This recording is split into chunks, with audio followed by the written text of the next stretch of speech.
Alyssa Jeans Reviews. My name is Alyssa, and this is my monthly update video on trans life and HRT and those general sorts of things of being a trans woman. I try to do this at least once a month, and at the end of this video I will have a special feature, Alyssa Jeans Book Club. One of the books is trans related. That's why it's in this video. So stay tuned for that.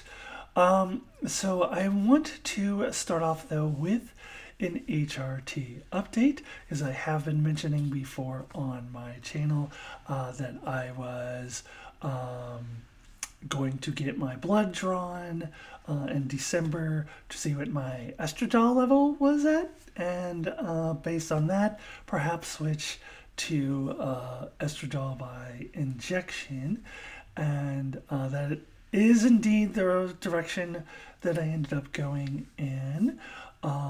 So I just started my first injection last Friday as of this recording, so that would have been the 17th. I went to the nurse so she could show me how to do it for my first time, and then later that night I went and saw Spider-Man No Way Home. But so I'll always remember the date of my first injection, because it was the same date the Spider-Man No Way Home came out, December 17th.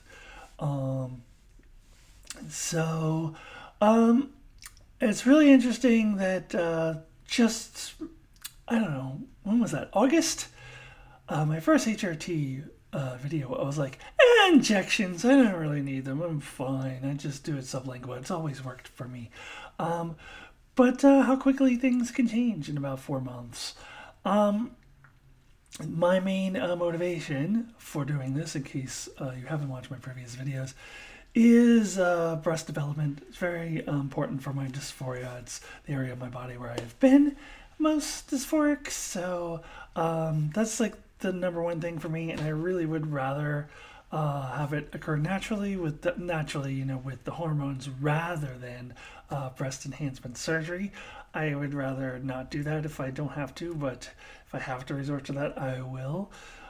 So the next step, because my estrogen levels were still pretty low with just taking the sublingual pills, sublingual meaning under the tongue, the next step then was to switch to estradiol by injection, and one of the women in this trans group that I belong to said that she started hers 5 weeks ago, as of a couple weeks ago, I think she said this, and it was making a difference in her breast development. So we shall see. It's only been, less than a week. I'm about halfway through the week before, a little more than halfway through the week actually, before I will administer my next injection. And what I can tell you is that it's about yesterday or so, emotions started. I was like, hey, I don't know how else to describe it. Like, emotionally, I was, pretty up and down and crazy, and I don't know. I felt like I was walking on a tightrope emotionally, especially yesterday and a little bit today too. But it's been very up and down. So, is that from the estradiol injection? Is that just the psychosomatic? I don't know, but I definitely have noticed that the breast development should take a little bit longer than a few days before I really notice any difference. So we shall see with that. Now, if you're curious just about the injections and all, how that works, I'm not going to do a demonstration, but they tell you to find a good area of fat, and maybe in your arms or thighs are good, but mostly around the belly, just as long as it's 2 inches away from the belly button. So you gotta grab a part of it, your skin, and just stick the needle in. Sticking the needle in initially doesn't hurt that much to me.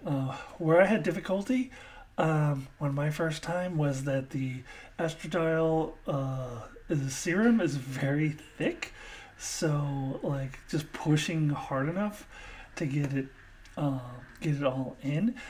And because it took me a while to do it, like the needle was in there for longer than I'd like it to be, and so I did get a little bit of a mark. I just wiped it off, put a band-aid on it. It's fine.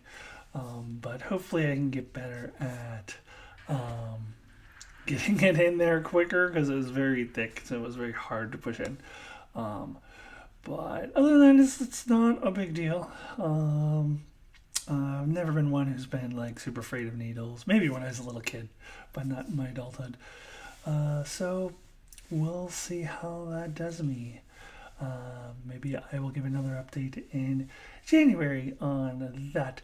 Now I want to move topics over to my general, like, what is life like and as a trans woman this month update, and talk about a particular topic that was relevant just this past weekend. Okay, so I wanted to touch on a topic that is relevant to me, though it may not be relevant to most of you or a lot of you out there, trans or not, and that is the stress of public nudity. Now, a lot of people may be like, what are you doing getting nude in public? I don't do that. What are you talking about? Well, you might go to gym locker rooms or stuff like that. But there was a thing in the news a few months ago about supposedly this customer at a Korean spa in LA going up to the counter and complaining and yelling at them that this man was in the locker room and flaunting his penis about, and it was a trans woman.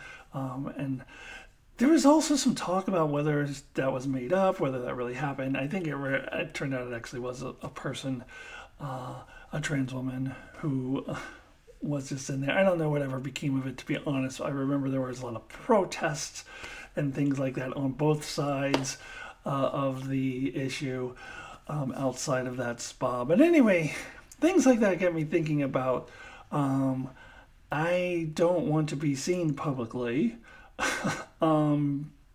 because I could run into somebody like that. So this past weekend I went to a place that I really don't have to worry about something like that, most likely. But it doesn't matter. It doesn't matter whether it's realistic or probable that something like that would happen in a place. Psychologically, I still have that fear. It's still embedded in me. And you gotta understand life as a trans woman as you're going to have that embedded in you by what you see around you, what happens to trans women around you all the time. It doesn't matter. Logic does not matter. It does not matter that I'm going to what should be a safe space. It still is psychologically extraordinarily frightening. And that's just deeply ingrained in you. It doesn't matter what logic says. So I was going to a place called Brighton Hot Springs here in Oregon, a place that I usually go to every winter break. It is a resort that has outdoor hot springs. You stay in a cabin. You eat organic vegetarian food included in the price of your stay. And basically, I go there and I soak, I eat, I read, I sleep, and then repeat. And do that over and over again. And it's a good way to unplug. As much as I like to do these videos and watch all of these shows and films and things that I do, it is nice to just be completely unplugged for a couple days. So I did that, but while I was in Brighton Hot Springs, or before I went there actually, I was like nervous about the fact that I used to go there all the time and be nude, and I didn't really care when I presented as someone who had the correct genitalia or the genitalia that was associated with the gender that I presented myself as. So and as I said, this is most likely a safe space. There's a lot. This is a lot of hippies go there. People go there for yoga and meditation and hippy dippy stuff. So it's very unlikely that I would encounter someone like screaming at me. And if I did, that person would probably get kicked out because they're hippies who run the place. But it's very unlikely to happen. But as I said, it does not mean anything for my fear. Logic means nothing to my fear. It's just very deeply rooted in you. Does not matter what logic says. So I was kind of concerned about it, but what I did was I got a swimming suit bottom, and I tucked and I covered it up, and it just made me feel psychologically better. And I don't care what anyone would have thought either way. It just made me feel psychologically better. And I don't mind people seeing my small breasts. That's fine. My little tiny breasts that I have developed so far. I don't mind that at all. Just to make myself feel safer and better. That's the life of a trans woman. So I covered up my bottom, except for it gets dark at like 4:30. So at night I wasn't too worried about it. Nobody could see anything anyways. You get to go a soak in the dark, which is actually pretty fantastic.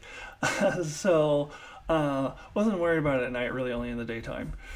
But so that's kind of my latest thing. And again, anyone who says, oh no, nothing to worry about, you got to understand what it's like to be living in this world in this current day as a trans woman, and those kind of things that you have to be afraid of. But as it turned out, it ended up being an incredibly relaxing 3 days, and just the perfect thing I needed right after heading into my winter break after a crazy school year so far this year. So it was very, very nice. So that is the main topic I wanted to talk about this month. Now let me do a quick book club for you. Okay, welcome to Alyssa Jean's book club. So I'm not going to tell you about The Wheel of Time, book 1, which I'm reading. You should know about that if you know my channel at all, or you can look it up. So that's mainly what I was reading, was book 1 of the Wheel of Time series, Eye of the World. But while I was at Brighton, I bought a book from their bookstore called If I Was Your Girl by Meredith Russo. And Meredith Russo is a trans woman. And this story is about a trans girl who moves from living with her mom in one city to living with her dad in another city far away, so that she can just present herself as a girl, and people don't know that she's trans. And both of those cities are in the South, where there's a lot of religious folk, people who don't look too kindly on LGBTQ folks. So it is told from this girl's perspective. It is based loosely, I think, on the author's experience, but it's mostly fictional. And is told from the first person perspective, which is very, very key to me, because you get a lot of her inner monologue. So I would recommend this book to any cis person who has any curiosity about the perspective of a trans girl, because this definitely nails a lot of the inner monologue, a lot of the overanalyzing what everybody says. Whenever anyone says anything about your gender, like, what do they mean by that? Do they know that I'm really trans? And that would be especially dangerous for this individual who exists in the South. But also the book covers the euphoria as well, and when you are treated as the gender that you think you that you are, and just how euphoric that can be. And I'll be honest, even though this is a very easy read, and if I was reading it just by itself, I would probably have finished it in like 2 or 3 hours. I'm not actually finished it yet because I am juggling with the Wheel of Time, and now I'm back home again, so I'm plugged in, and I gotta watch I got The Witcher season 2 to binge. I got all this TV to catch up on. So I haven't finished yet. I'm recommending a book I haven't even finished yet. But I can't imagine that the ending is going to be like, God, this book sucks. Nobody should read this. But I'm going to read it through and then keep it on my shelf for recommendation for any cis friends that I have that might be curious to read it. Okay, now my next recommendation has nothing to do with transgender issues at all, but it is, well, it kind of does in subtle ways, but not directly. Is a book that I wrote, and I've done a horrible job at promoting it on this channel. I used to promote it on my old channel. So, Daughter of the Sun by A.J. Tomko. So that is a moniker I took before I transitioned. Honestly, with I kept in mind that if I ever did transition, I would want my name to be Alyssa Jean. So that is why it is AJ. But it also worked for my old name, even though my old name had a J in the middle of the name, so it kind of sort of worked. But it works for my new name too, so I didn't have to change it. So Daughter of the Sun, I will put the link to my website in the description below, and you will also see it scrolled across your screen. That's where you can purchase it. You can purchase it on Amazon as well. It is a fantasy story about a young princess. Since I wrote this even as a male, but I couldn't write in any other perspective other than female, which was another sign that I was trans. I couldn't imagine trying to write from the perspective of a boy, even though that's how I was raised.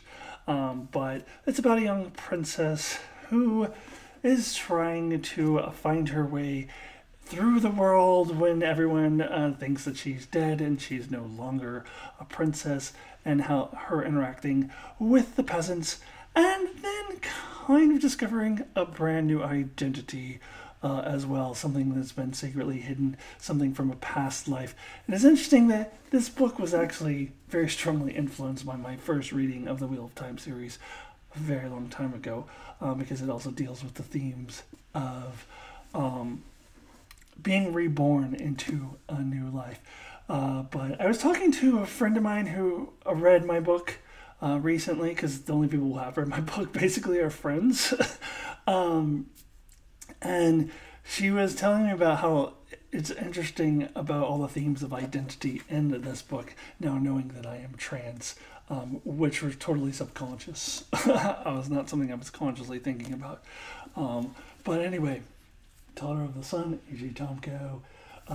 Eventually, I will get out my second book. Writing has been slowed, but it will eventually happen. So please check out my book if you haven't already.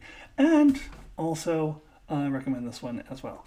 Okay, everybody, thank you so much for joining me this month. I will be back next month with another Trans Life HRT update. In the meantime, I'm doing all kinds of television and film-related stuff, mostly in the sci-fi fantasy genre. I've got The Wheel of Time. I've got Star Trek Discovery, and I will be doing my review for Hawkeye very soon. So check out all of that stuff, and I will see you very soon.